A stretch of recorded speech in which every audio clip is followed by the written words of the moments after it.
You hear it all the time, right? Democracy is in crisis. It's fragile, it's failing.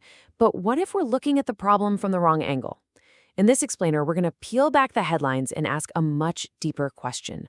What is really wrong with democracy? It's a pretty dramatic question, I know. But let's be honest, it's one that a lot of us have probably thought about lately.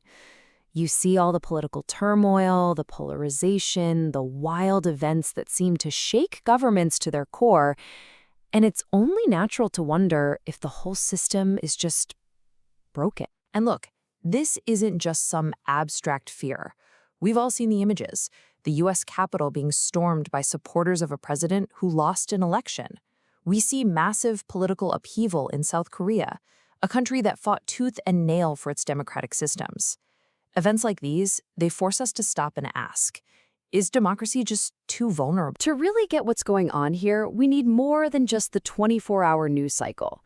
We need a better framework, a new lens to see things through.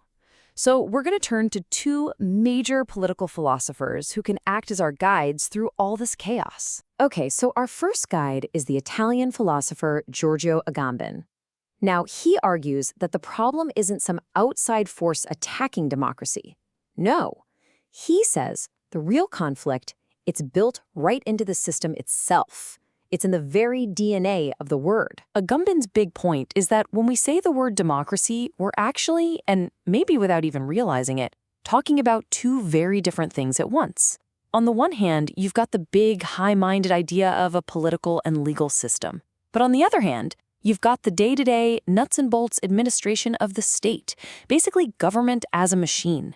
And, well, those two things don't always get along. Agamben breaks this down for us using a couple of ancient Greek terms. First, there's politeia, which is what he calls constituent power. The easiest way to think about this is as the pure, raw will of the people.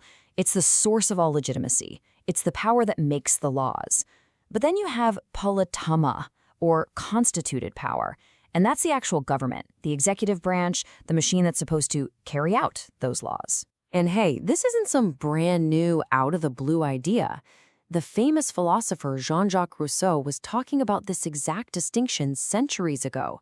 He said you have to separate sovereignty, which is the people's will, from government, which is just supposed to be the tool that carries it out.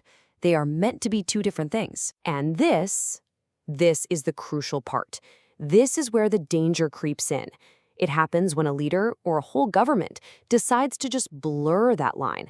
They start acting like their own administrative decisions, the government stuff, are the same thing as the sacred, untouchable will of the people, the sovereignty part. And that's the gap modern leaders can exploit, claiming their every move is automatically what the people want. So Agamben pulls back the curtain on this hidden conflict inside the system. But what if the problem goes even deeper than that? What if the real issue is how we're defining democracy in the first place? Our second philosopher takes us there. All right, let's bring in our second guide, the French philosopher Jacques Rancière. And he offers a truly radical rethink of what democracy even is. For Rancière, it's not a form of government. It's something much, much more basic and powerful. First things first, Rancière reminds us that nobody has ever really agreed on what democracy means. I mean, Plato thought it was just mob rule. For a lot of people in the West today, it's kind of a tired word that just means we get to pick between different brands. But then, as Rancière saw on a visit to South Korea, for people who had to fight a dictatorship for it, people who took to the streets in candlelight protests, democracy is this incredibly vital, powerful living thing. And this leads us to Rancière's absolute core definition. Are you ready for it? Democracy isn't a voting system. It's not a parliament. It is the simple, radical principle of power in the hands of those who have no special qualification to have it. Not the rich, not the wise, not the well-born, but anyone, everyone. This right here, this is a total game changer. Think about it. We're so used to thinking of equality as this goal way off in the distance, something we're always striving for. Rancière just flips that entire script. He says equality isn't the finish line, it's the starting block. Real democratic action begins when you assume everyone is equal, right here and right now. So how does that play out in the real world? Well, it brings us to Rancière's most famous idea, the part of no part. But before we can get that, we have to understand the system that real politics, in his view, is trying to break. Rancière uses this old Greek term arche. Don't worry about the word. What it means is simple.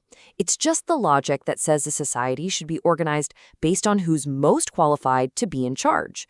Maybe it's the wisest or the richest or people from the right families. It's a logic based on a natural pecking order. And the logic of arche follows these 3 simple steps. First, you decide on a principle. Who gets to be in charge? Then, you hand out power only to those people who fit the bill. And the final crucial step, you justify why everyone else, well, they just don't get a say. They're counted out of the political math. And this whole process is exactly what creates what Rancière calls the part of no part. These are the folks who are physically part of a community. They live there, they work there, but they have no officially recognized voice, no share in the power. You can think of the working class in the 19th century, or women before they could vote, or maybe immigrant communities in some places today. And here it is, Rancière's masterstroke. Democracy, he says, isn't just another political system that fits into this tidy order. Democracy is the very force that smashes it. It's the disruption. It's the wrench in the gears of that whole hierarchical machine. So for Rancière, this is what politics really means. It's not about polite debates in some fancy building. Real politics is the messy, loud, disruptive process where that part of no part stands up, makes itself seen and heard, and interrupts the smooth, quiet running of the established order. It's how they demand their seat at the table, all based on that radical assumption of equality. And this brings us to what might be the biggest takeaway of all. When we see protests and strikes and big social movements, our first instinct might be to see it all as a crisis, as a sign that democracy is falling apart. But if we look through Rancière's eyes, we see something completely different. This isn't the failure of democracy. This is democracy. It's the core fundamental practice of it. So I'll leave you with this to chew on. The next time you see people marching in the streets, disrupting business as usual, do you just see chaos and a breakdown of order? Or can you maybe see something else now? Can you see the part of no part, doing the hard work of democracy, acting on the radical belief that they are equal and claiming their rightful place in our world?